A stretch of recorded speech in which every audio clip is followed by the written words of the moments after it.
De Robert Attet Jr. Message numéro 1, 7 octobre 1995, 18h GMT. Temps calme.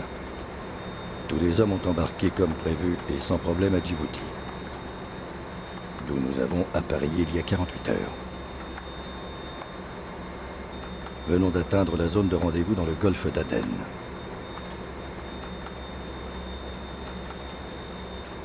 Attendons arrivée des amis et livraison matérielle prévue demain à l'aube. Fin message.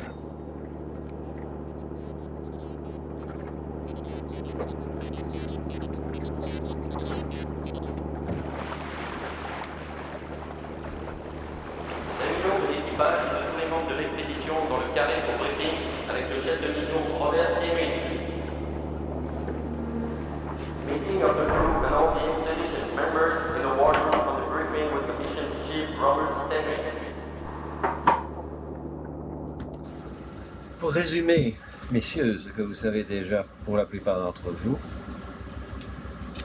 la situation est la suivante. Nous sommes donc partis chercher l'épave d'un navire qui s'appelle le Mekong, qui a péri le 17 juin 1877 au sud de Cap Guardafui avec une cargaison d'antiquités qui venait d'Extrême-Orient, qui portait en Europe une cargaison de statues d'éléments architecturaux d'une soixantaine de tonnes, consistant en plusieurs centaines d'objets, d'une très grande valeur artistique évidemment, non seulement artistique mais pour l'histoire de l'art, aussi pour l'histoire de l'architecture et par ce biais-là donc de l'archéologie extrême-orientale.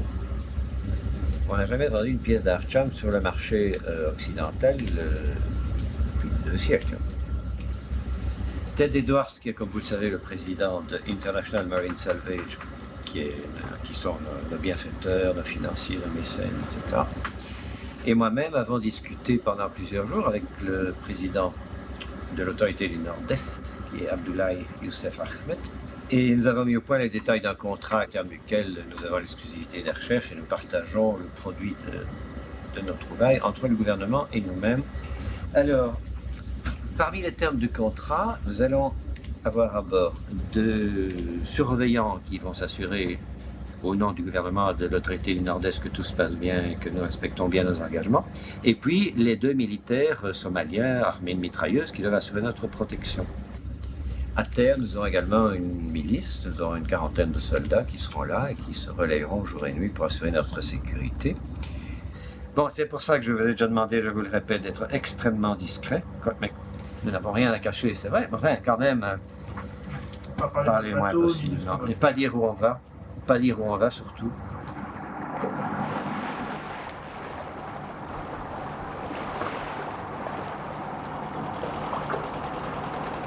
« 8 octobre, 6h GMT, au large d'El Aloula, côte nord de la Somalie.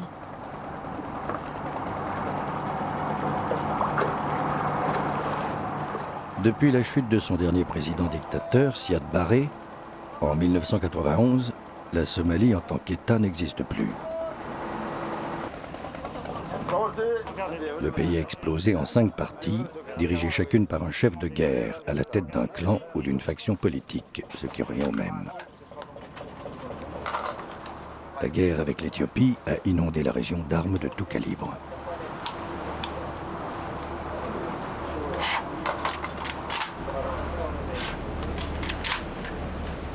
Entre les factions, les frontières se tracent.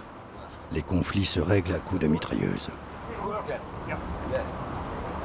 Après 4 ans de guerre civile et un demi-million de morts, malgré l'intervention spectacle des Nations Unies en 1992, la vie d'un homme n'y vaut pas plus que la balle qui le tue.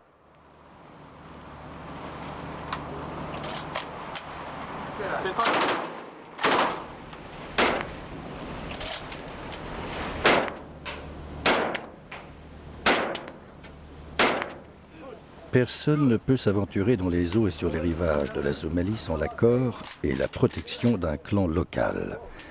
Encore faut-il choisir le bon, le mieux armé, et faire tout vérifier par des spécialistes avant de signer.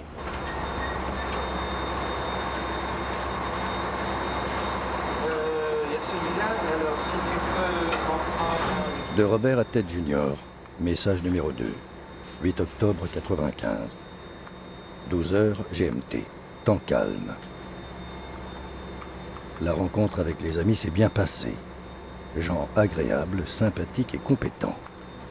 Nous ont livré plusieurs caméras vidéo légères et 3 grosses caméras professionnelles. Fin de message.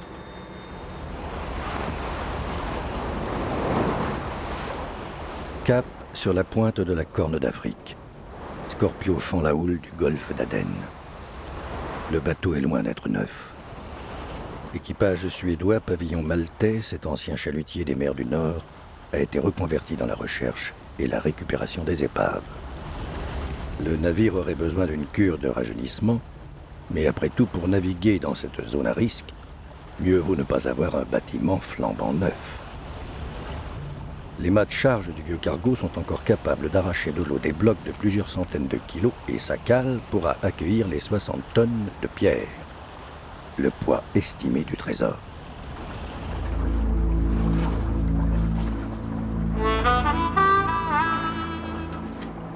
Cette cargaison mystérieuse, évaluée à plusieurs millions de dollars, nous en avons tous rêvé.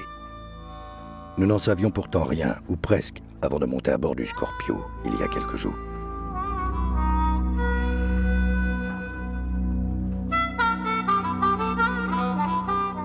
Venant des 4 coins du monde, plongeurs, marins, chasseurs de trésors chevronnés ou novices, nous avons signé notre engagement et sommes partis, moins pour l'espoir des richesses incertaines que pour le désir de vivre une aventure.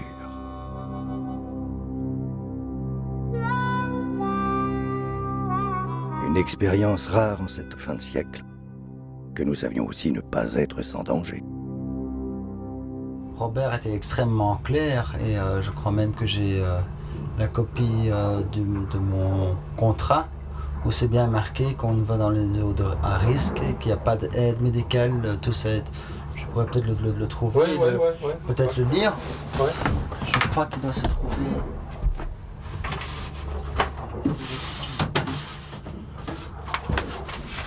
Comme ça, je vais le voir ce qu'il y a. Donc, l'expédition se fera sur le bateau le Scorpio et que ça sera au large de la côte de la Somalie, qui est un endroit qui peut être très dangereux, avec des conditions très rudes, où on peut peut-être avoir des interventions de pirates, et qu'on y restera environ 1 ou 2 mois. Tu as aussi été informé qu'en cas de maladie ou d'accident, il n'y a pas d'accès rapide pour aller à un hôpital et qu'il y a un problème qu'il n'y a pas de médecin à bord non plus.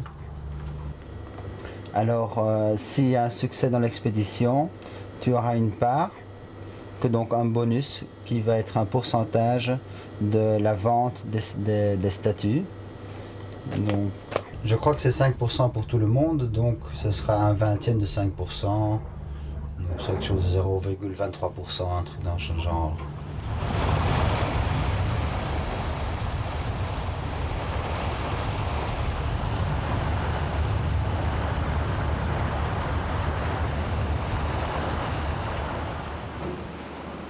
So, as you can see, we are about to pay our respects to the man who has brought us here. Yeah, absolutely. Maurice he was born in Lyon in 1848 and he died in fact 4 months after the shipwreck of the Mekong. After that, And he was a médecin aidant de la marine, so a navy doctor. And as he was a very curious man, a real scientist. And he spent most of his time gathering and sending samples of natural history, snakes, etc. to the museum in Lyon. And one day he was sent to Queenon, at the time that was 1874. He found some temples which had been completely unknown before, and took it upon himself to have them restored. At the same time, he took some of the statues and put them on some carts and had them taken to Saigon. And they were put on the Mekong and they were lost by shipwreck. And this is why we are here. Must be interesting, man. Joli ça. Ça c'est du travail. Un hommage mérité à cet homme qui fait notre fortune.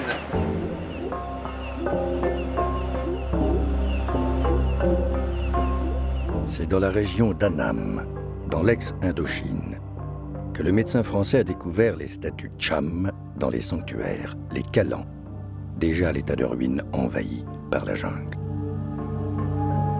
Cela faisait plus de 4 siècles que le royaume Cham avait fini d'exister, victime d'invasions des tribus khmères et vietnamiennes. Les magnifiques idoles faites d'or, d'argent et de bronze disparurent, volées ou démolies par les envahisseurs. Seules les statues en pierre, sans valeur pour les pillards, survivront à l'extermination de la culture et des dieux Cham, pour devenir de nos jours des pièces inestimables, derniers témoins d'une civilisation disparue. Il en reste un petit nombre au Vietnam, une douzaine au musée Guimet de Paris et un nombre inconnu au fond de l'océan Indien.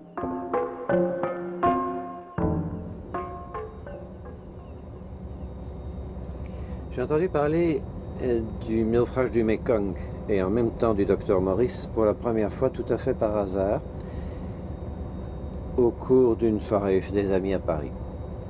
Mes amis avaient rassemblé et m'avaient montré quelques documents de deuxième main, surtout l'article de l'illustration.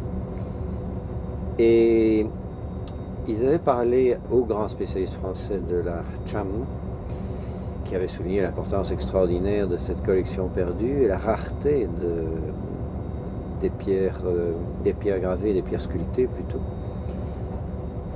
Et partant de là, j'ai continué la recherche dans les sources de première main, qui étaient donc d'une part les archives de la compagnie de navigation, les messageries maritimes, dont il ne reste pas grand-chose, à la Ciotat, au musée ciotadin, qui a gardé une partie des archives des chantiers de la Méditerranée où était construit le navire. Et puis surtout, la grande source d'information, ce sont les archives du protectorat d'Aden.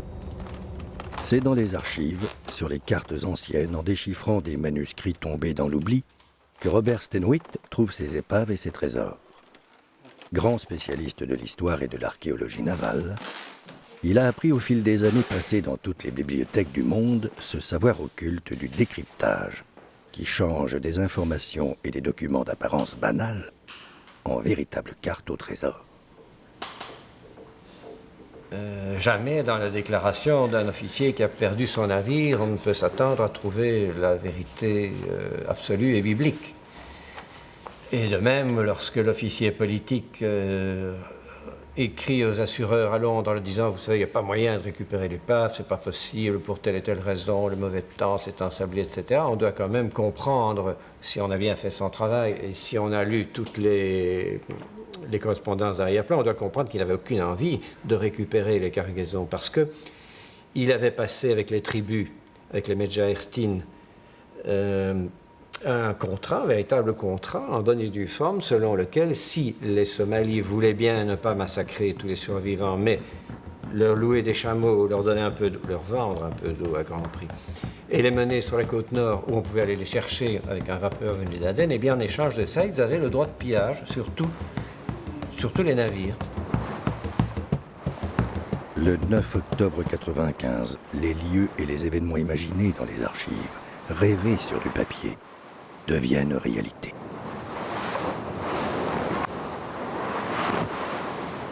Droit devant le Scorpio, la pointe nord-est de l'Afrique séparant la mer Rouge de l'océan Indien. Le cap Guardafui, cap mythique, lieu de tant de drames, redouté et maudit des marins. Maybe only camels in there, no human life, just camels. Very, very dry. Derrière nous, Ras Shenarif. Là-bas, le cap Guardafui, Ras Assir. Entre les deux, entre 1869, l'ouverture du canal de Suez, et 1911, il y a une cinquantaine de navires qui ont péri entre les deux caps. Donc de là à là, tous pour la même raison, parce qu'ils arrivaient d'Extrême-Orient, donc ils devaient remonter la côte est de l'Afrique, et en remontant, les uns après les autres, la nuit ou dans le brouillard, ils tournaient à gauche en croyant qu'ils entraient dans le golfe d'Aden et qu'ils allaient vers la mer Rouge, et ils se mettaient à terre, les uns à côté des autres, année après année. Voilà pourquoi notre épave est là, voilà pourquoi on voit là-bas des navires échoués encore plus récemment. Et d'ailleurs, les instructions nautiques mettent encore en garde les navigateurs.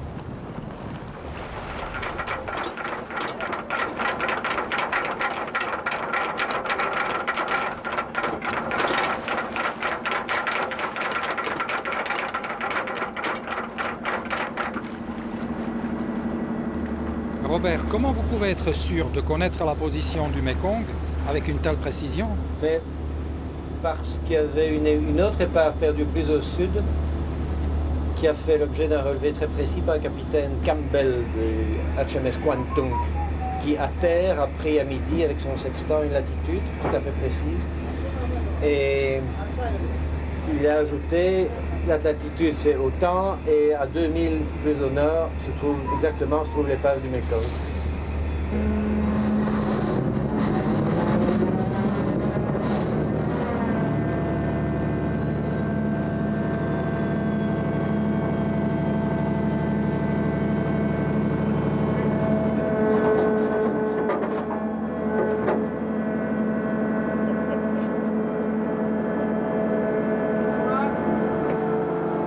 Aussitôt l'ancre mouillée, et pendant que les représentants somalis établissent la liaison avec le camp de miliciens à terre, l'équipe de plongée part vers la position indiquée par l'officier anglais.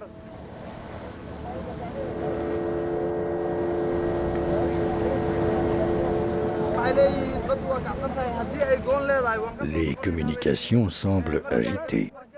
À terre, tout se passe-t-il comme prévu? Première surprise. Contrairement aux statistiques météorologiques et aux instructions nautiques, la zone est exposée à une forte houle du large. Grâce au GPS, appareil électronique qui reçoit des informations des satellites de navigation, et malgré la mer agitée, Stenwith trouve rapidement le point du capitaine Campbell, avec une précision d'une dizaine de mètres.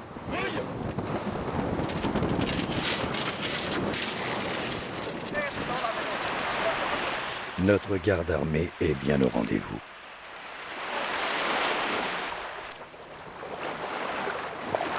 Faudra tout de même quelques jours pour oublier la protection, voire la surveillance rapprochée des hommes au Kalachnikov.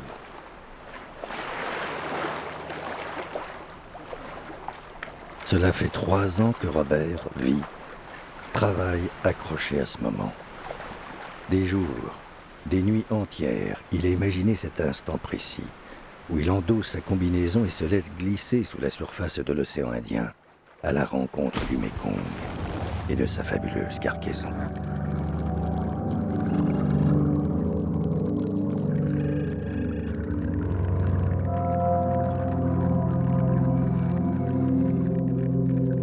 La première pièce d'or que j'ai trouvée sous la mer, il y a longtemps, je l'ai embrassée. Mais cette pièce, il y avait 13 ans que je la cherchais, et ce baiser, 13 ans que je le retenais. Mes lèvres, boursouflées autour de l'embout par le froid de l'Atlantique, ne s'étendaient pas vers l'once de métal jaune avec son pouvoir d'achat.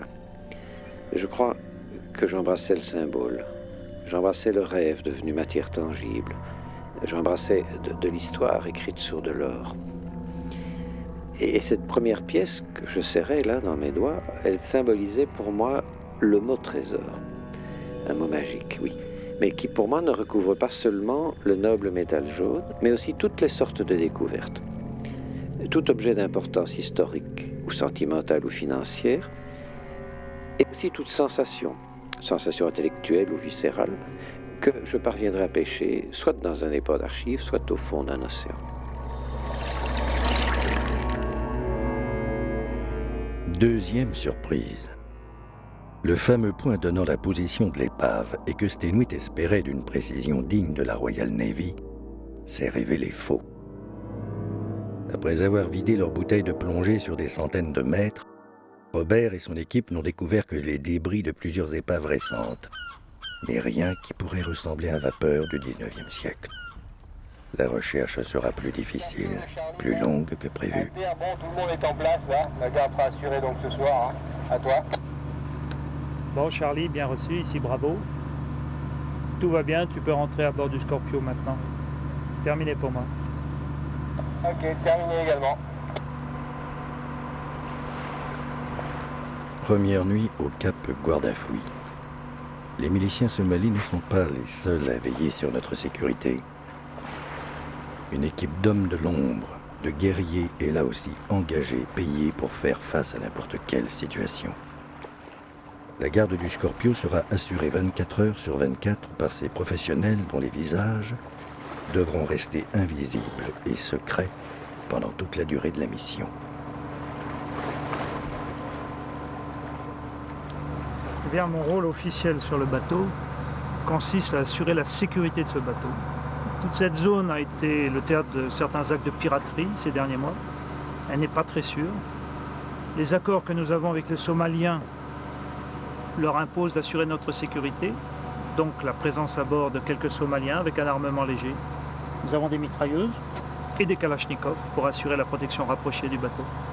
À terre, une équipe d'une 50aine de Somaliens patrouille et garde la terre contre toute incursion. Mon rôle n'est pas du tout guerrier, il est simplement de surveiller la bonne exécution du travail des Somaliens. Jusqu'à présent, on n'a pas à se plaindre, ça se passe très bien. Et effectivement, en cas de conflit avec d'autres Somaliens ou un bateau pirate qui viendrait de Socotra, ce seraient les Somaliens qui prendraient en charge la défense du bateau.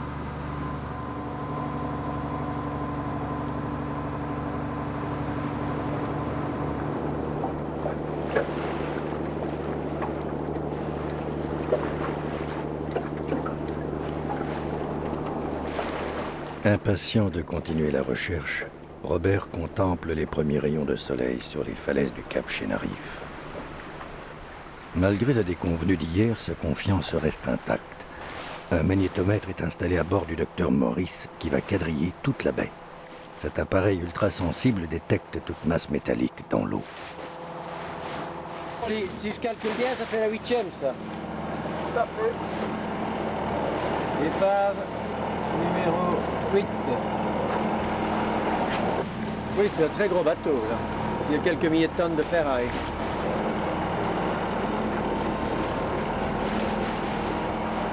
C'est la plus au nord qu'elle ait trouvée jusqu'à présent. C'est probablement, ça pourrait très bien être la nôtre, d'après la position. La difficulté maintenant pour nous, c'est pas tellement de les trouver. La difficulté, c'est de les identifier. Parce qu'elles ont beaucoup souffert. Et évidemment, rien ne ressemble plus à un fond de bateau avec des chaudières, des ancres et des machines qu'un autre fond. C'est ce que nous allons faire maintenant.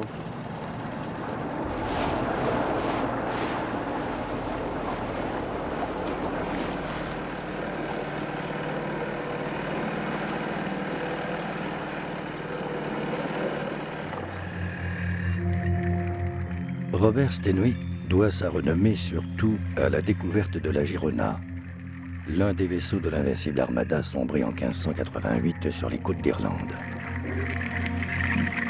En 1968, il y trouva, après un minutieux travail dans les archives, déjà, des milliers de pièces d'or, d'innombrables bijoux ornés de pierres précieuses et 8 chaînes en or massif.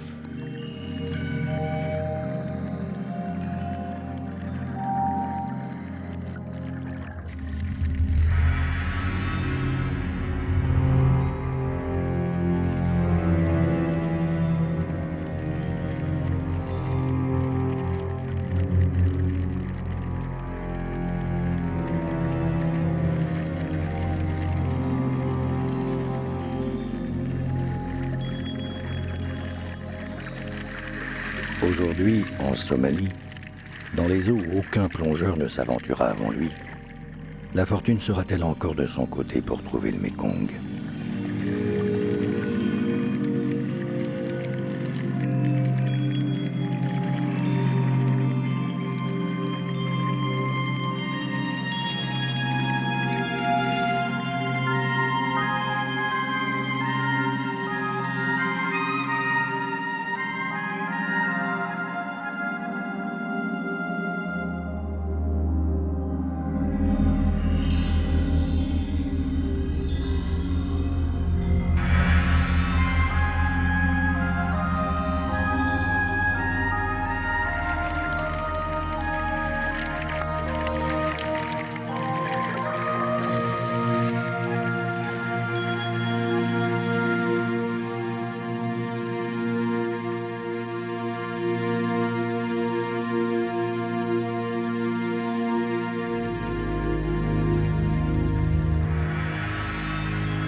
de la Girona, avait hissé le chercheur inconnu d'alors au sommet de la confrérie très fermée des chasseurs de trésors. D'autres découvertes, des publications et des livres ont suivi. Et malgré quelques échecs, sa renommée lui a permis d'obtenir la confiance des financiers prêts à louer un bateau, payer une troupe armée et envoyer une vingtaine d'hommes à un des endroits les moins sûrs de la planète, sans autre garantie que son expérience et son savoir. Robert sait qu'il leur doit la réussite. Le destin d'un chasseur de trésors se joue entre gloire et désastre.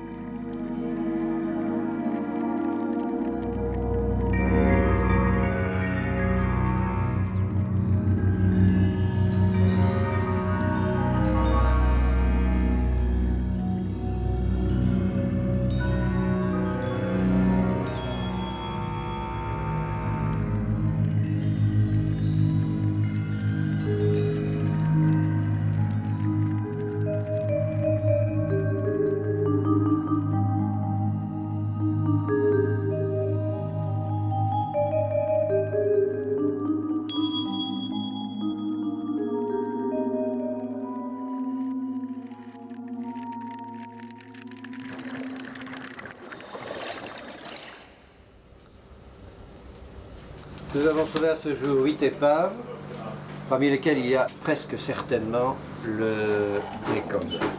Nous sommes bien tous d'accord, nous avons tous vu les points caractéristiques, c'est-à-dire un avant droit, comme ça.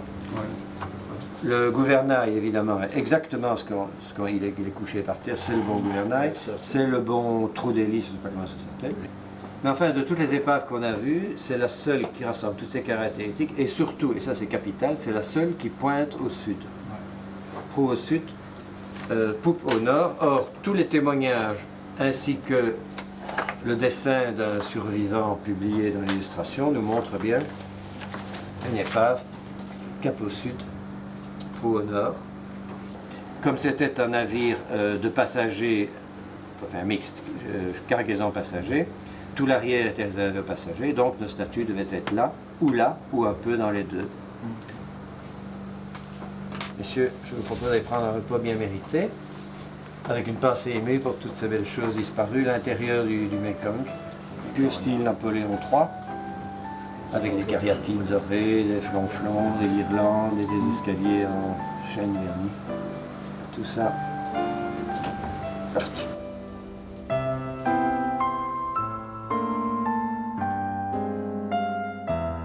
Il y a plus d'un siècle, les messageries maritimes faisaient tout pour que le retour d'Orient des voyageurs fortunés soit une longue fête, passée dans le luxe et le raffinement de ces palaces flottants. 180 officiers et hommes d'équipage veillaient à bord du Mekong sur 66 passagers. Les cabines résonnaient alors de rires de femmes, de froissements de robes légères, tandis que ces salons s'emplissaient de paroles d'hommes rêvant d'aventure et de puissance.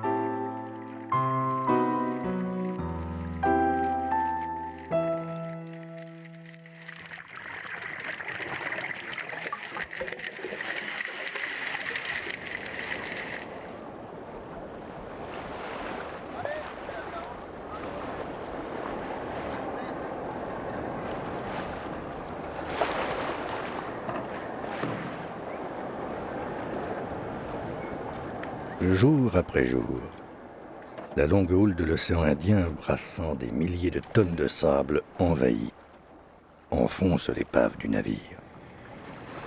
Pour dégager les cales et accéder aux statues qu'elles doivent contenir, une suceuse, sorte de puissant aspirateur sous-marin, est installée sur Dr Morris.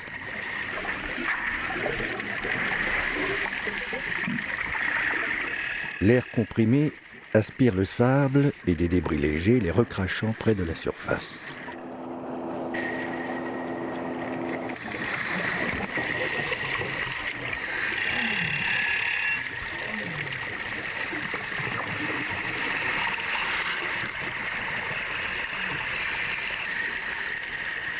Malheureusement, et contrairement à ce que l'on pourrait croire, la faible profondeur de l'épave constitue l'une des pires difficultés de l'opération.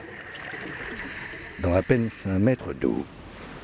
Les plongeurs sont ballottés, bousculés sans cesse par la houle qui déferle sur la côte à quelques dizaines de mètres de là.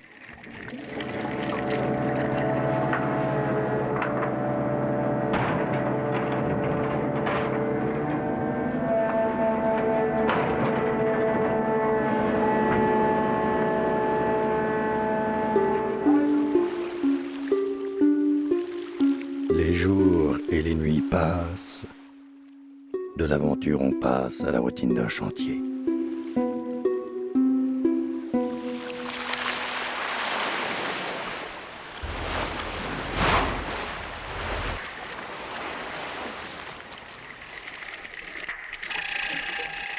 Tous les matins, les hommes se lèvent à 5 heures. À 6 heures, le compresseur démarre sur Dr Morris. Et le premier plongeur descend dans la lumière encore pâle sur l'épave.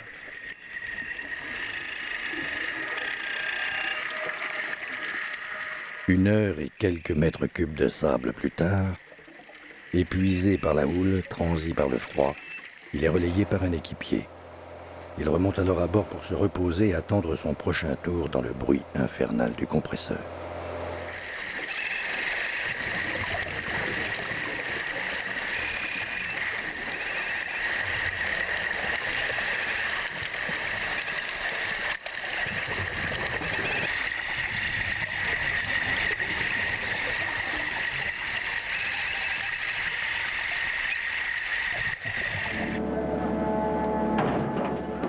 Une semaine passe, puis une deuxième.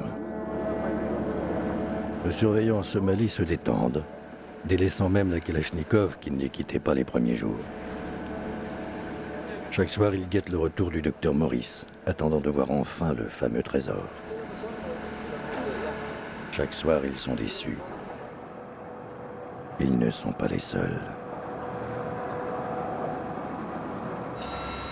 Nous nous posons tous tout bas la question que personne n'ose dire tout haut. Robert se serait-il trompé? Malgré la ressemblance avec les plans, l'épave que nous fouillons est-elle vraiment celle du Mékong? Et si oui, où sont passées ces dizaines de statues? Ont-elles pu survivre à plus d'un siècle d'assaut de vagues et de sable? Ou ont-elles été laminées, réduites en galets par l'océan?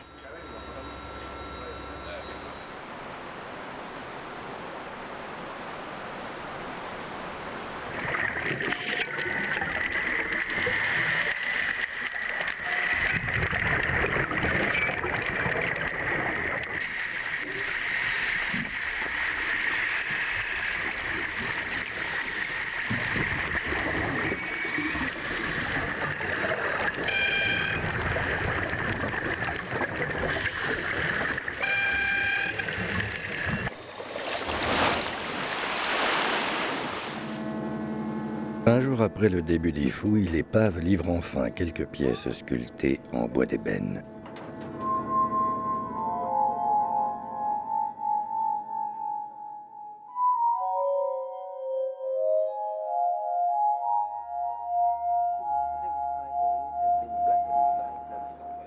Les premiers objets rescapés du pillage et épargnés par la mer. Mais pas la moindre statuette Cham.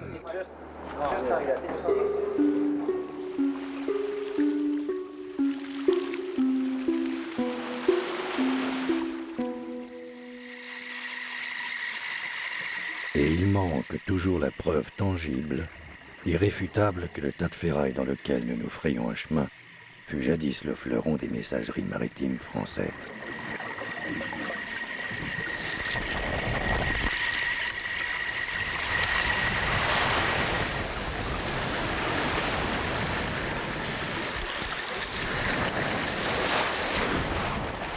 Trois semaines que nous sommes là. À la limite du découragement, nous trouvons enfin des débris de porcelaine chinoise et de la vaisselle du bord.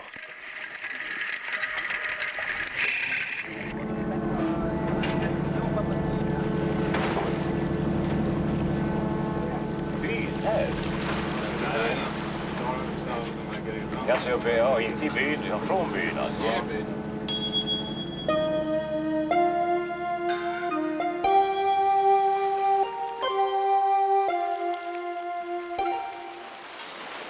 Sur l'un des plats, Robert identifie rapidement l'écusson des messageries impériales, devenues plus tard messageries maritimes.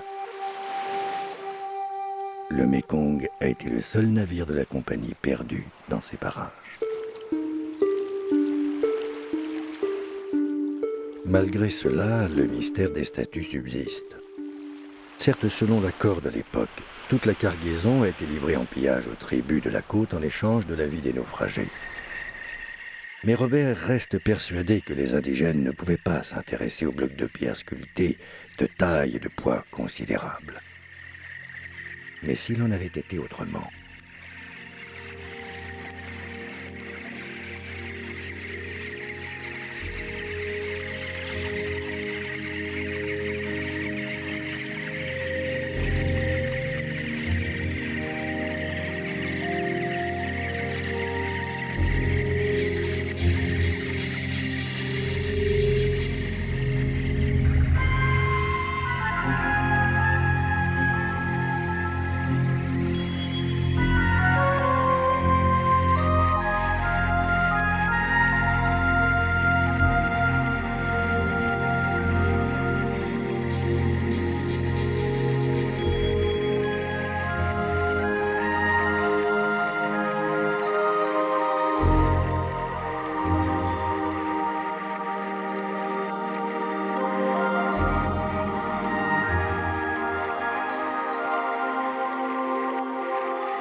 De Robert à Ted Junior.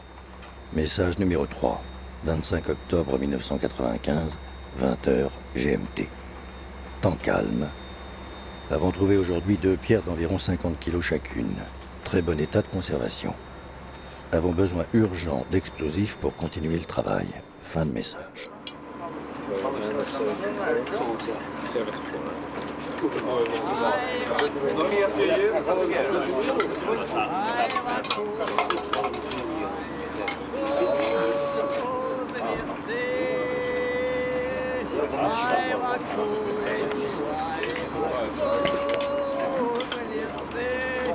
Вот кузнецы молодые, кузнецы, вот кузнецы молодые, кузнецы. Они куют, они куют, они куют, приговаривают, щепотам приголачивают. Пойдем, пойдем, Дуня, пойдем, пойдем, Дуня. Пойдем, Дуня, в лесок, сорвем, Дуня, лопушок, лопушок. Носи, носи, Дуня, носи, носи, Дуня. Носи, Дуня, не жалей, не жалей, носи, Дуня, не жалей, не жалей. По праздничкам, по праздничкам одевай, одевай, по праздничкам одевай, одевай. Наца, мелькай, ах, наца, мелькай, наца, мелькай над дырой, а по-русски над пяздой, над пяздой.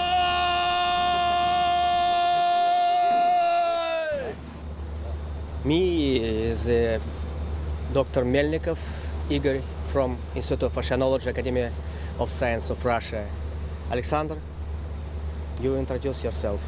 I am Alexander Podrazhansky, Doctor of Technical Science from Drilling Institute and Aquatic Company in Moscow.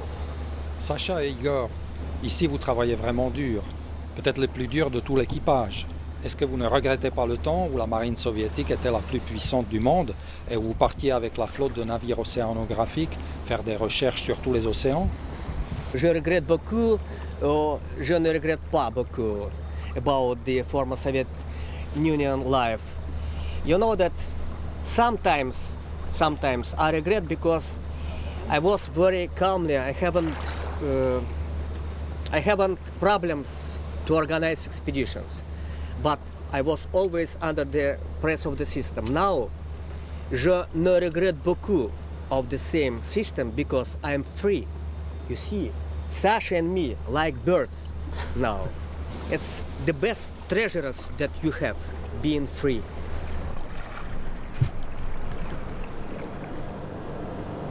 Red Sea Group, Red Sea Group. Maltese vessel Scorpio calling Red Sea Group. Can you read me? Over.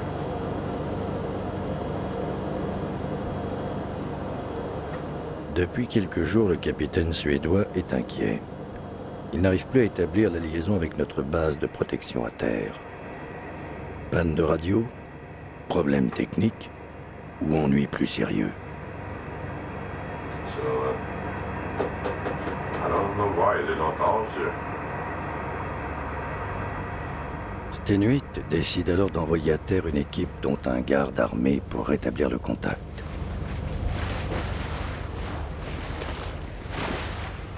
Pour l'homme à la caméra, c'est un coup de chance. La première occasion de mettre pied sur cette terre somalienne dont nous sépare pas seulement quelques mètres d'eau, mais surtout l'interdiction de débarquer. Suivant le chef de l'expédition, il se jette dans les rouleaux avec la caméra sous-marine.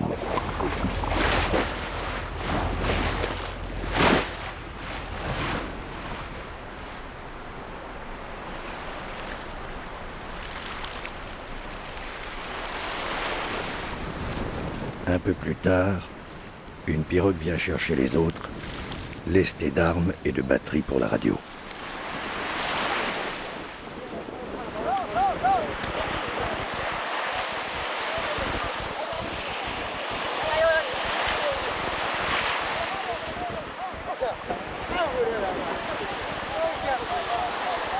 Les armes automatiques de toutes sortes ont ici remplacé les lances. À part ça, la vie au cap Guardafui n'a guère changé, non seulement depuis le naufrage du Mekong, mais depuis des temps plus reculés encore.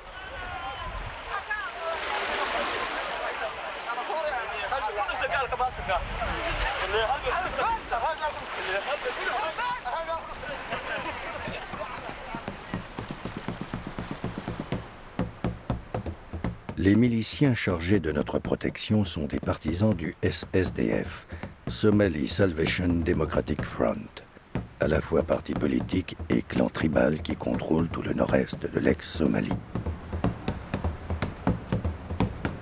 Payés $150 par les financiers de l'expédition, ces hommes, aguerris par des années de lutte fratricide, sont dirigés par le colonel Abdoulaye Youssouf Ahmed, chef des territoires du nord-est. C'est avec son état-major à Bosaso que la liaison doit être maintenue à tout prix, un regain de tension étant toujours possible dans cette région. En 1995, la radio est le seul moyen de communication en Somalie. Que faire dans un pays abandonné de tous, livré à la famine? La terre est aride, la pêche incertaine. Il reste la solution de porter les armes. Malgré cette incursion sur la terre ferme, la Somalie restera pour nous un pays entouré de mystères. Nous n'en saurons jamais que ce que nos deux représentants et bientôt amis somalis voudront bien nous dire. L'arrière-pays serait paisible et calme, nous assure-t-il. D'ailleurs, nous pourrons voir nous-mêmes, aller à terre, visiter les oasis dès que nous le voudrons. Demain, Inch'Allah, si Dieu le veut.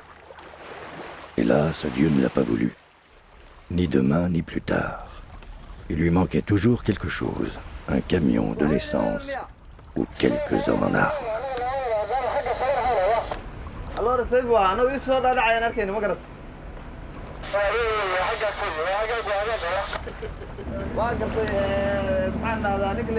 La radio réparée, Moussa, le garde somali, peut communiquer la bonne nouvelle à ses supérieurs. 2 nouvelles statues trouvées aujourd'hui. Cela en fait 6 en 3 jours. Serions-nous enfin tombés sur le bon endroit de la cale, là où les statues avaient dû être chargées, arrimées ensemble?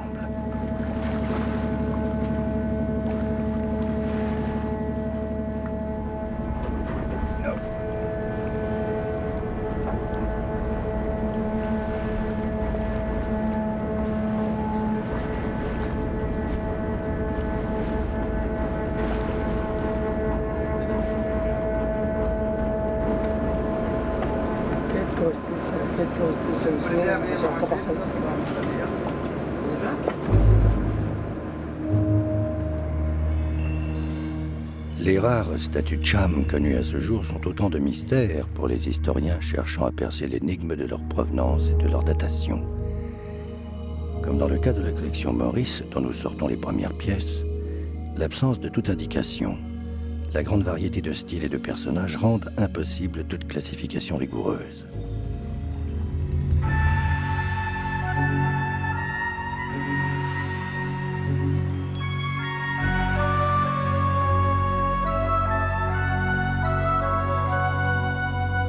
Taillé par la main de l'homme il y a près de 1000 ans, arraché au siècle dernier par Albert Maurice des ruines et de l'oubli, reperdu à jamais, les dieux Cham voient à nouveau la lumière du soleil après 118 ans.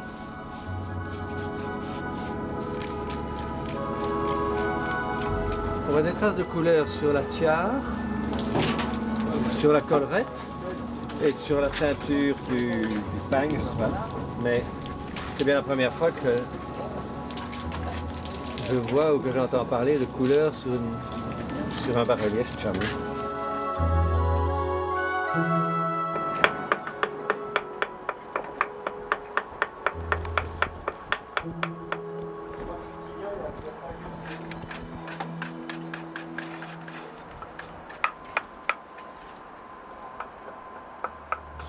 La définition de l'art, on en a donné 1000. La définition de la qualité artistique, on en a donné 1000 aussi. Moi, j'ai toujours pensé que ce qui faisait la qualité artistique d'un objet, et ça c'est parce que ce sont ces objets-là qui me parlent le plus, c'est la simplicité des moyens, l'économie de moyens.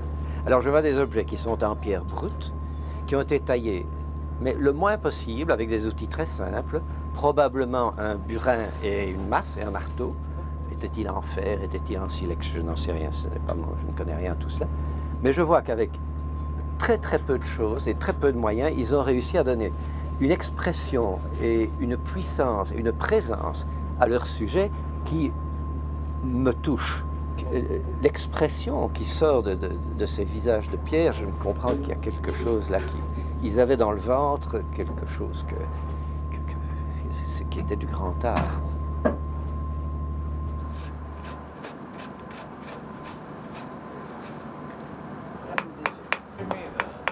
Ému par sa découverte, touché par la beauté de ces statues plus que ne le serait peut-être un archéologue, un scientifique professionnel, Robert Steenhuit ne renie pas pour autant sa profession de chercheur de trésors. Il n'a pas de chaire à l'université et ne bénéficie pas de fonds publics pour ses prospections. À part cela, où est la différence? Il y a une gradation infinie entre ce qu'on appelle les chercheurs de trésors et ce qu'on appelle les archéologues. Il y a de bons archéologues et il y en a de moins bons. Il y a des chasseurs de trésors très sérieux et il y en a qui sont des gougnafiers, ça c'est sûr. Mon Dieu, je suis un peu comme tout le monde, plus compétent et plus sérieux que certains et moins que d'autres. Robert, est-ce qu'on peut savoir si ces activités t'ont rendu riche? Est-ce que j'ai l'air d'un homme riche?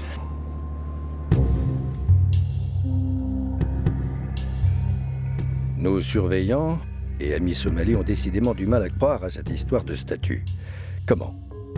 Un bateau bourré de matériel. 20 hommes prêts à tout seraient venus de si loin pour sortir de la mer des blocs de pierre grise couverts de concrétion. On leur a parlé d'un trésor. Ils ont signé un contrat, envoyé des hommes armés. Ils pensaient, espéraient voir sortir de la mer des lingots, des coffres débordant de pierres précieuses. Ces rumeurs se sont propagées dans tout le nord de la Somalie. De quoi nourrir des envies, des jalousies entre les clans. Devant ces bruits alarmants, le grand chef Abdoulaye Saïd, notre protecteur, a décidé de nous dépêcher en renfort un dos.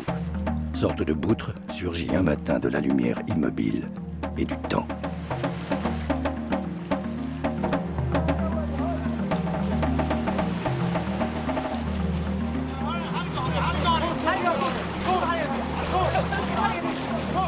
À l'aube de l'an 2000, nous faisons alors connaissance d'un personnage sorti tout droit des légendes de la mer Rouge, le capitaine Ared.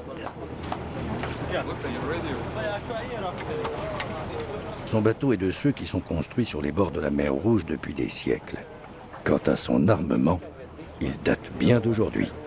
Des mitrailleuses légères RPK de 7,62 mm, une mitrailleuse lourde 14,5 mm de fabrication soviétique et pour couronner le tout, un canon sans recul américain de 106 mm avec des obus à charge creuse.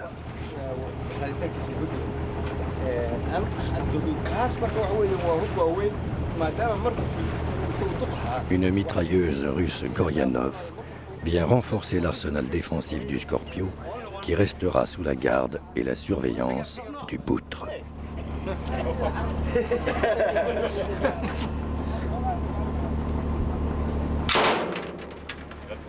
Nous n'avons aucun moyen de savoir de quels assauts, de quelles menaces précises tout cet armement doit nous protéger. Mais si nos protecteurs voulaient nous faire comprendre que le Scorpio ne peut dorénavant pas quitter les lieux sans l'accord du capitaine Ared, ils ne s'y prendraient pas autrement. Y aurait-il une rumeur? Le soupçon d'un trésor d'or autour de l'expédition.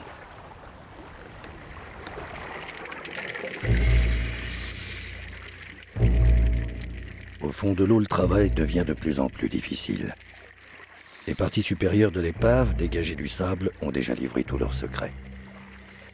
Pour continuer sans explosifs, les plongeurs en sont à s'attaquer à la carcasse du paquebot à main nue.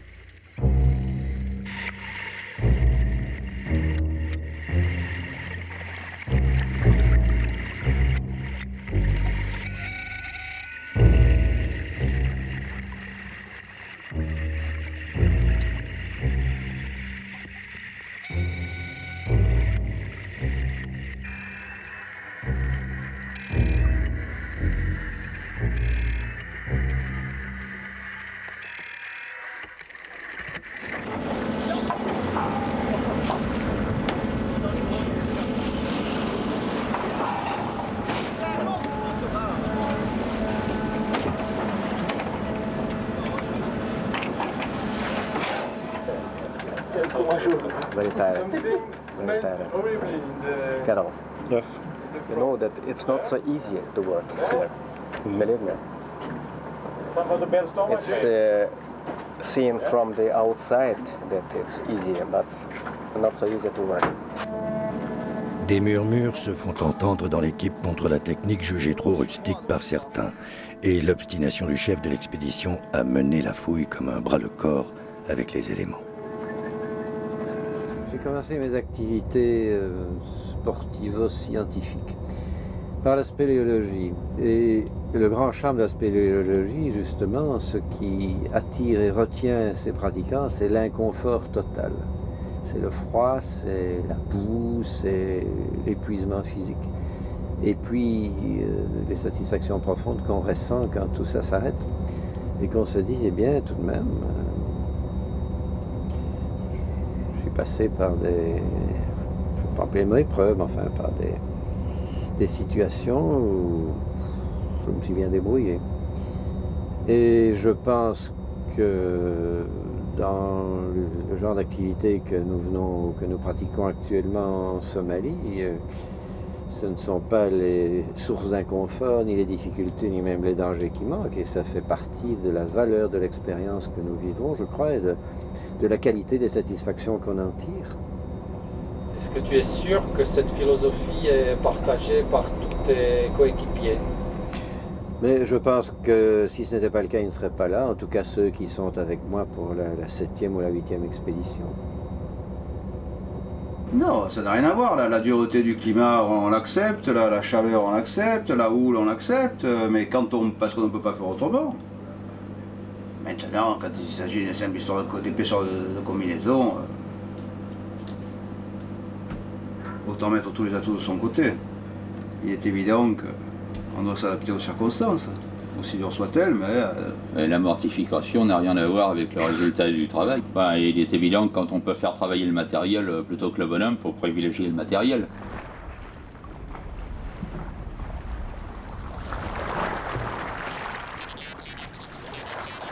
De Ted Junior à Robert.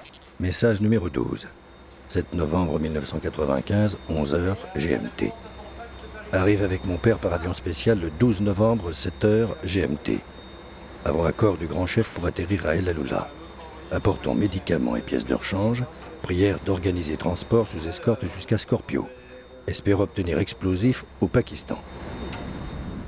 Comment faire venir d'El Aloula, distante de plus de 100 km jusqu'à Scorpio, des hommes pesant des millions de dollars? Malgré la menace toujours présente de la piraterie, la voie maritime a été jugée la moins risquée.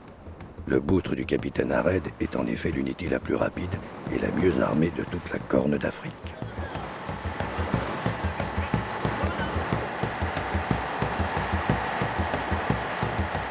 Quel passé, quel avenir peuvent cacher les visages insouciants de ces marins? À quoi ont bien pu servir toutes ces armes? À quoi serviront-elles après notre départ? Nous n'en saurons jamais rien. Un rapport du très officiel bureau maritime de l'ONU précise: dans les eaux somaliennes, il y eut en 1994 une attaque. En 1995, dans les 6 mois précédant notre arrivée, 15, dont 7 avec des tirs de mitrailleuses lourdes et des mortiers, 24 morts.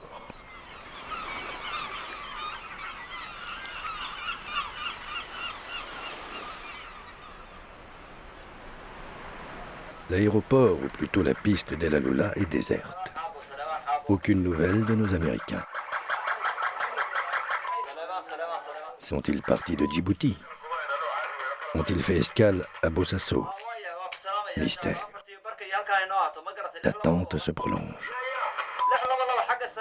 El Aloula est une bourgade de 2000 âmes environ, ancienne sous-préfecture avec quelques vestiges de la colonisation italienne. La vie semble s'y être arrêtée. À côté de la piste, un dispensaire abandonné. Une école flambant neuve, jamais ouverte.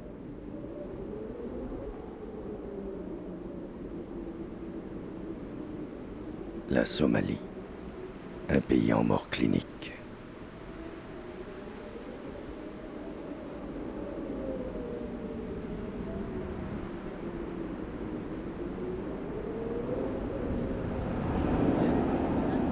Au bout d'une journée d'inquiétude et d'attente, l'Antonov spécial d'une compagnie russe privée touche le sol avec nos hommes tant attendus.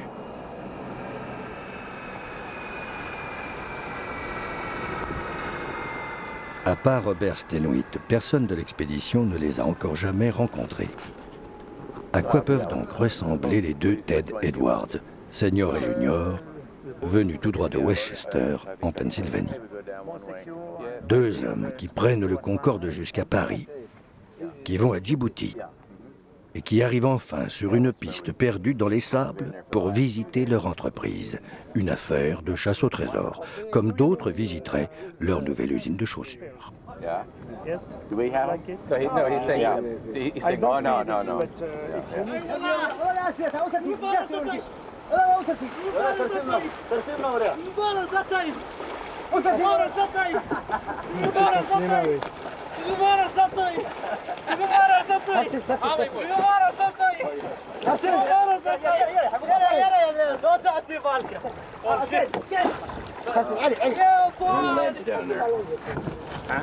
بولشيت حد كما هيوديك الماشى وريا بولشيت افكار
Aujourd'hui, Ted Edwards Senior a 72 ans.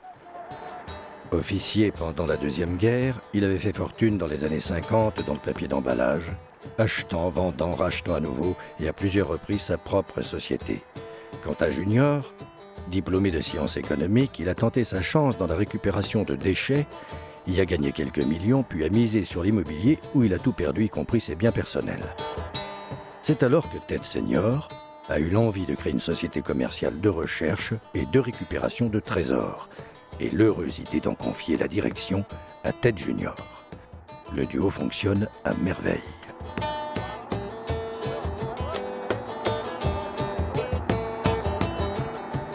Ted Senior semble vouloir encore croquer la vie à pleines dents, goûter à tout, même au cat, la drogue locale.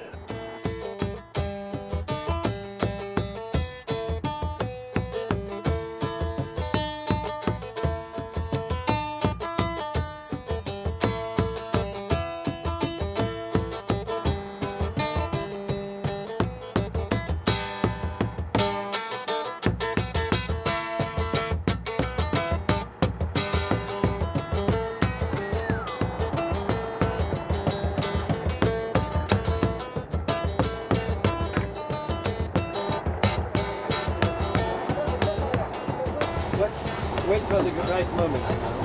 Now, thank you. That's great. Glad to be here.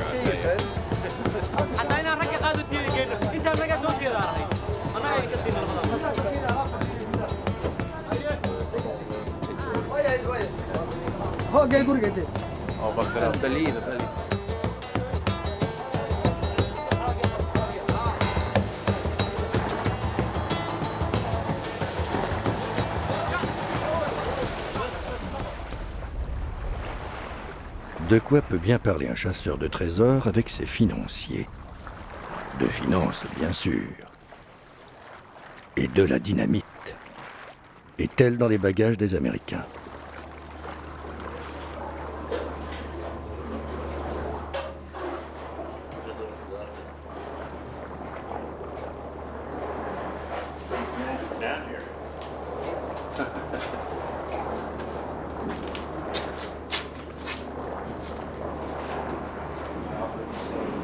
Not to go down.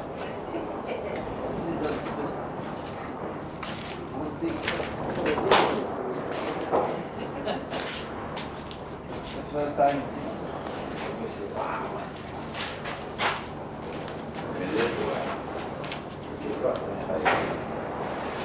So now I'm awake.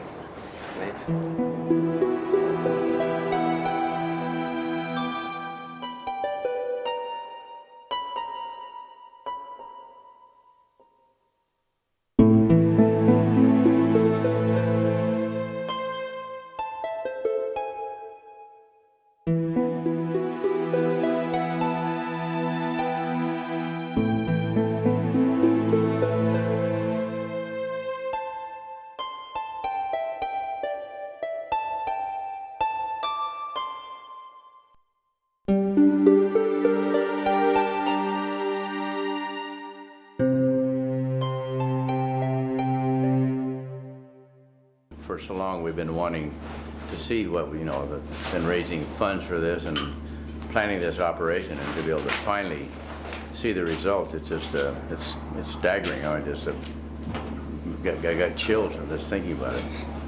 And to see these beautiful things, Well, it's neat to see them after a long time. I wish I could show you more of them.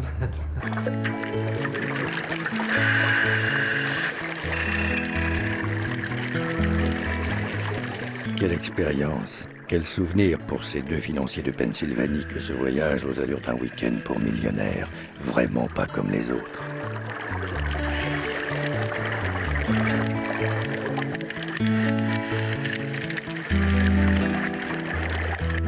Et l'aventure de leur vie, comme dans une bande dessinée.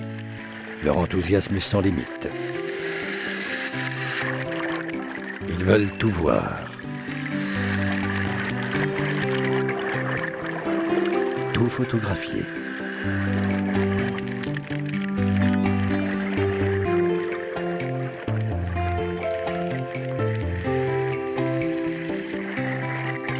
Robert a-t-il bien cherché partout?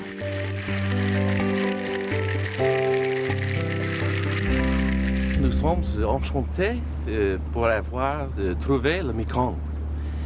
Monsieur Stanley dit à nous, mon père et moi, juste un jour, il est possible pour moi de trouver le Mekong. Et maintenant, nous sommes ici et Monsieur Stanley exactement trouvé le Mekong à un jour. Nous pensons la raison et la recherche sérieuse. Monsieur Stanley, nous pensons il est le meilleur au monde. Ted Senior et Ted Junior, est-ce que vous vous considérez davantage comme des mécènes ou comme des hommes d'affaires? It is a commercial business, and we have raised several $1 million to do this activity. And yes, we're also investors. We have a fair amount of our own money in this activity. In fact, almost everything that we've done up to now has been financed by us. And we have brought in a number of stockholders, friends of mine and friends of Ted's. And we're ready to finish this particular operation, raise some goods out of the sea, sell them, and move on to many of the other targets, as they're known, in the future.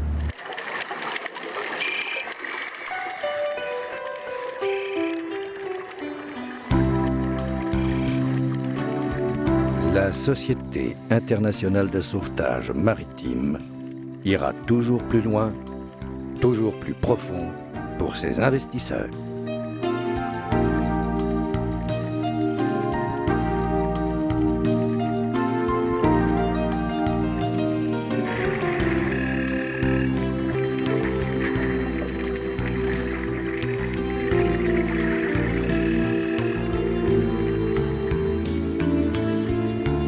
Nos financiers, mécènes et bienfaiteurs, ne manquent jamais de préciser Robert Stanwyck, ne sont restés que 48 heures au Cap Guardafui.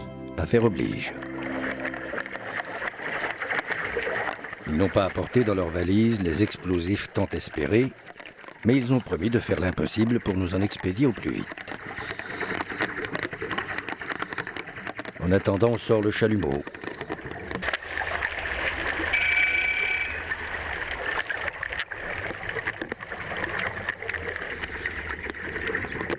Une fois de plus, la houle s'en mêle, souffle la flamme, empêche le découpage des tôles.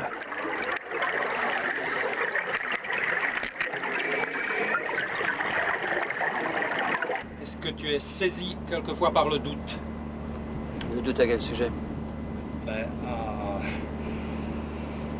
la poursuite, disons, à la suite des événements. Mais ce qui est démontré par les documents, c'est qu'il y avait une cargaison considérable.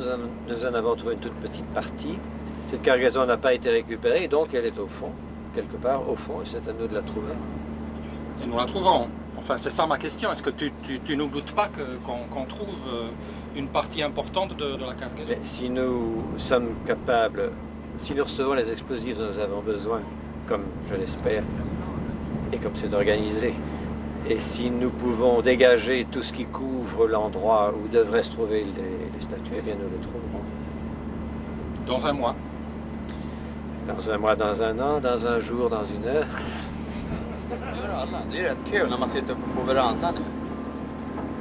Tous les jours confirmés, la livraison d'explosifs est reportée 2 jours en jour. Une certaine lassitude s'empare alors d'une partie de l'équipage.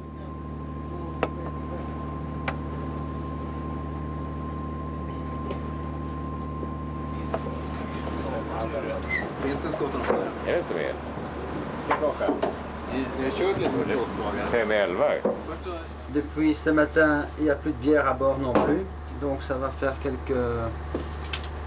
quelques problèmes parmi l'équipage, parce que c'est quand même amusant de pouvoir boire une bière après le travail. Et aussi, bon, on manque de provisions, il n'y a plus de fromage, il n'y a plus de tout ça, et ça va naturellement jouer sur le moral de l'équipage. La dynamite commandée par Ted Edwards devait arriver d'abord par l'Antonov spécial de Djibouti, puis par bateau du Pakistan, enfin par vedette rapide des Émirats. À la fin, nous avons compris qu'elle n'arriverait jamais. Il est pratiquement impossible de faire livrer légalement des explosifs dans un pays en guerre. Voyant rentrer les plongeurs dépités jour après jour, le vieux sage Farah a alors décidé d'agir.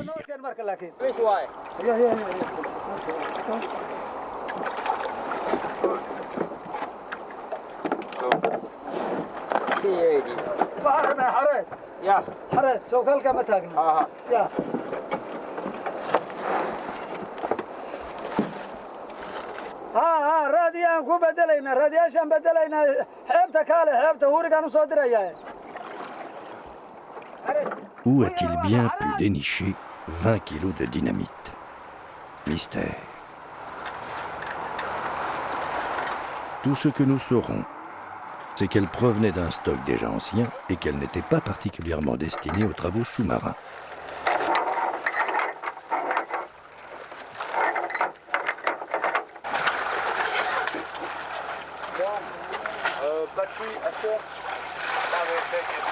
Heureusement, dans l'équipe de Robert, il y a des spécialistes pour tout.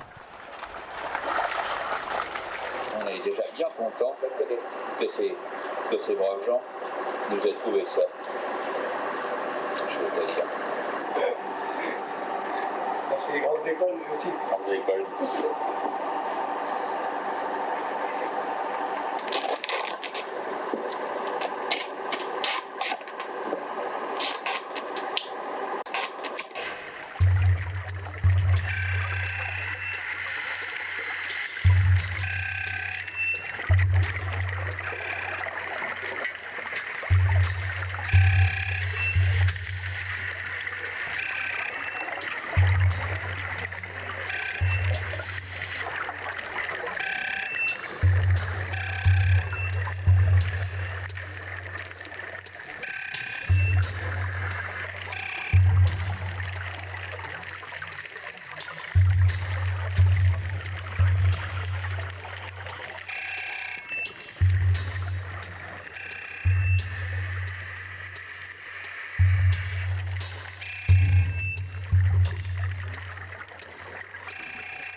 D'un seul coup, l'explosion a dégagé le fond de la cale numéro 1 et nous trouvons rapidement plusieurs statues, dont certaines abîmées.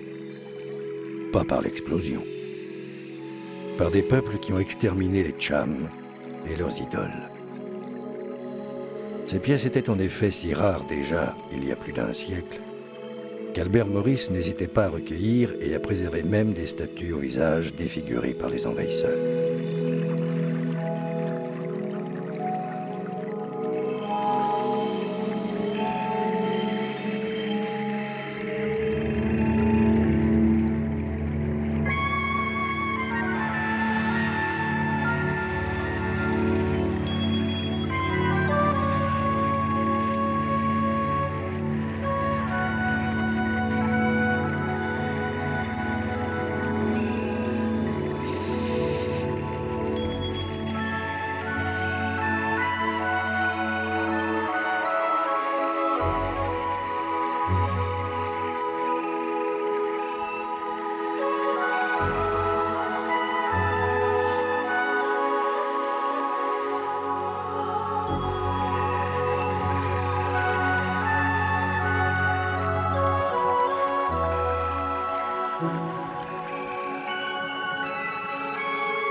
De toutes les plongées, de toutes les découvertes, ce visage serein d'une divinité inconnue, m'adressant un sourire à travers les millénaires, restera pour moi le souvenir le plus émouvant.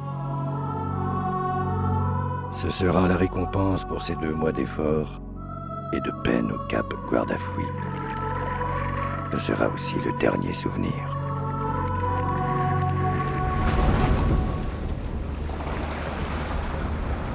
Car entre-temps, à la surface, les événements se précipitent. À peine sortis de l'eau, nous voyons foncer le Boutre sur nous pendant que Moussa reçoit des messages alarmants de plusieurs stations. Cette fois-ci, on ne parle plus de tensions et de rumeurs, mais du nombre d'hommes, de leur armement, de la direction d'où ils viennent.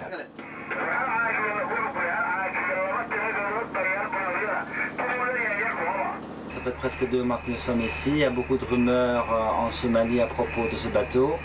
Apparemment, tout le monde croit qu'on a trouvé de l'or, des diamants et plein de choses. Donc, il y a des gens d'extérieur du district, donc derrière Bosaso, qui sont venus avec une armée de 60 personnes, qui sont armés jusqu'aux dents, d'après ce que j'ai entendu, qu'il y a même un blessé. Naturellement, nous sommes un peu catastrophés, pas nous directement, mais bien sûr les gens qui nous protègent. Donc, ils ont pris une partie des armements du bateau pour aller là-bas, et le chef donc, de ce district est parti avec 4 camions avec 162 soldats pour aller protéger. Les plus anciens du village, donc 10 personnes du village, sont partis là-bas pour essayer de négocier avec ces gens, pour leur demander de récupérer leurs armes et demander qu'ils repartent. Donc dans les heures futures, on va en savoir beaucoup plus. J'espère qu'il n'y aura pas de mort, mais pour eux c'est une question d'honneur, parce que c'est leur terre et ils ne veulent absolument pas qu'il y ait des intrus dans leur terre. Donc même si le bateau, même si nous on devrait partir, ce n'est pas une raison pour eux d'arrêter cette petite guerre qui va se faire. Il est difficile de savoir. Je crois que tous les prétextes sont bons pour ces gens de continuer une tradition guerrière qu'ils maintiennent depuis 4000 ans. Notre présence est un élément nouveau, ils en ont profité pour se disputer à notre sujet. Et à ma connaissance, il n'y a pas eu un blessé dans toutes ces soi-disant escarmouches dont on nous parle, pas un. Je ne sais même pas s'il y a des coups de feu tirés, sinon peut-être un ou deux en l'air. Donc il faut être très prudent quand on dit que, bon, pour des journalistes, ils diraient sans doute que le pays est à feu et à sang, mais il faut quand même être un peu plus sérieux.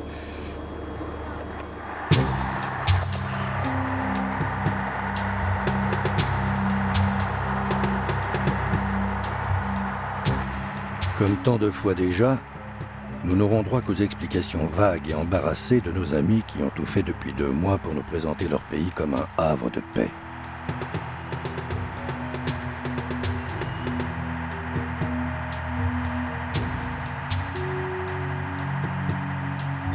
Mais cette fois-ci, les visages des guerriers sont trop tendus.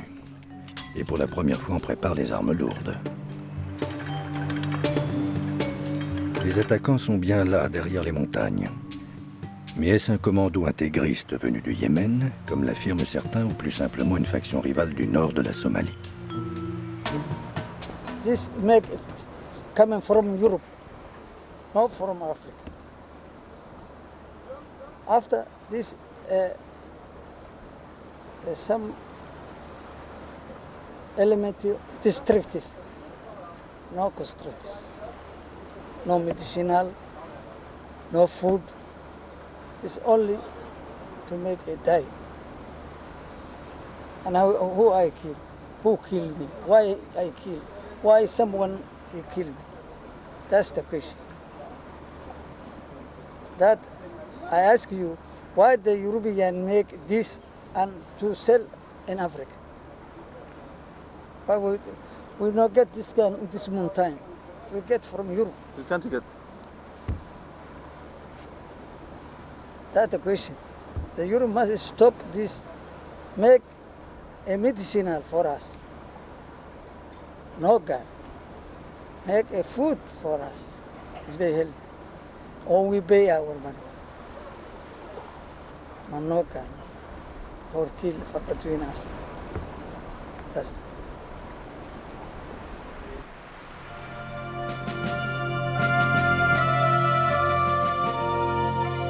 Combien de statues restent encore dans l'eau, songe Robert ce soir alors qu'il doit envisager le départ de l'expédition.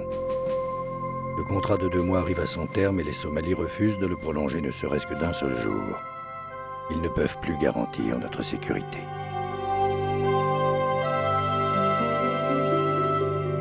C'est dans la nuit que le Scorpio lève l'ancre et quitte sans doute à jamais le cap Guardafui.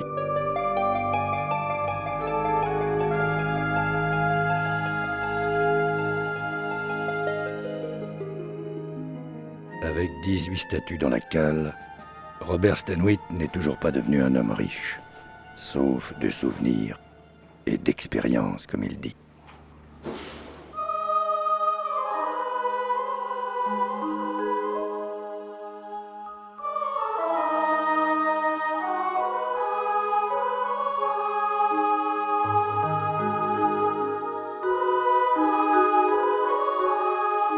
L'expédition a-t-elle été un succès? Pour l'histoire de l'art oriental, certainement. Pour les financiers, seule une vente future permettra de le dire.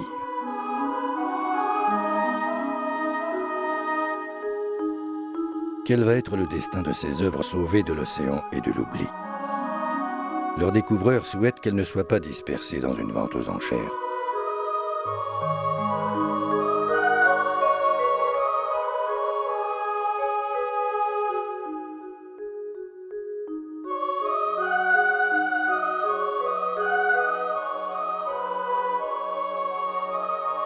Mais un seul musée aura-t-il les moyens d'acquérir l'ensemble de la collection? Avant de le savoir, le problème de propriété des statues va se poser d'une façon inattendue et dramatique. Arrivées à Djibouti, elles sont en effet mises sous séquestre à la demande d'une faction rivale, prétendant elle aussi régner sur le même territoire.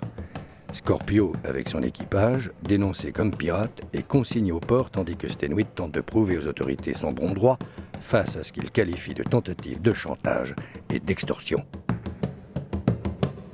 Il aura fallu une décision des tribunaux pour que le Scorpio et les divinités Cham soient autorisés à quitter Djibouti.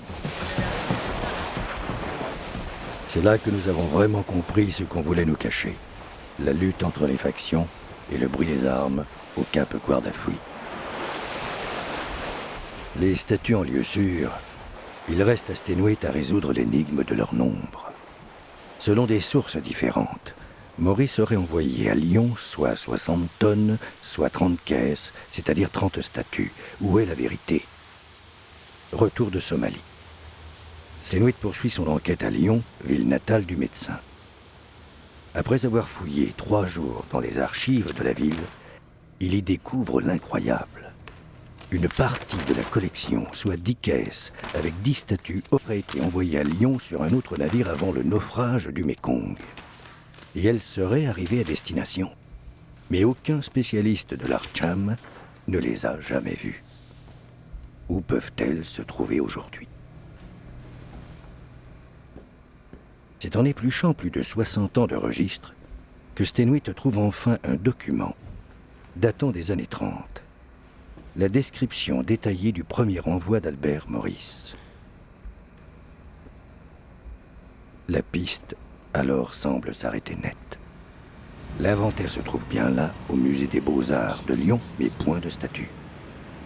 Steenhuit se rappelle alors qu'avant de s'intéresser à l'Archam, Albert Maurice avait expédié de nombreux échantillons zoologiques et botaniques dans un autre musée lyonnais, celui d'histoire naturelle.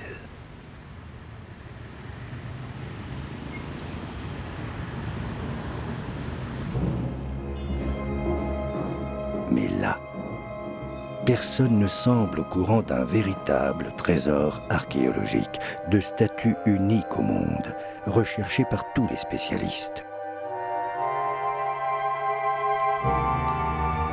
Finalement, quelqu'un se souvient de grosses pierres, trouvées il n'y a pas longtemps au sous-sol et tellement laides, nous dit-on, qu'on les a mis à l'écart au fond d'un escalier de service.